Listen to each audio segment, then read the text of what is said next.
تقریباً 25 سال بچوں کے ساتھ ڈیل کرنے کے بعد میرا یہ خیال ہے کہ 50% جو تربیت ہے وہ بچوں کی ضد کو کنٹرول کرنا ہے. اور ضد کرنا بچے 1 سال کی عمر سے سیکھ لیتے ہیں، اور اپنی ضد کو پورا کرنے کے لیے وہ ایک ٹول کو بہت اچھی طرح استعمال کرتے ہیں، اور وہ ہے رونا. لہٰذا اچھی پیرنٹنگ کے لیے ضروری ہے کہ آپ اصلی رونے اور ضد والے رونے کو پہچانیں. اس کی سب سے بڑی پہچان یہ ہے کہ ضد والے رونے میں بچے کی پوری باڈی پورے کاملی سکون کے ساتھ ہوگی، اور اس کی صرف آنکھوں میں آنسو آئے ہوں گے اور ایک اونچی آواز نکل رہی ہوگی.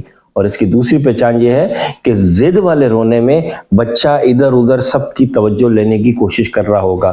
آپ جس طرف بھی موو کریں گے بچہ اپنی آنکھیں اس طرف موو کرے گا.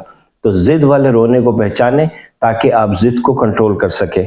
جب بھی بچہ ضد والا روئے آپ اس کو ٹوٹلی اگنور کر دیں، ورنہ آگے چل کے یہ پرابلم بہت کمپاؤنڈ ہو جائے گی، بہت بڑھ جائے گی، اور پھر یہ انکنٹرولیبل ہو جائے گی.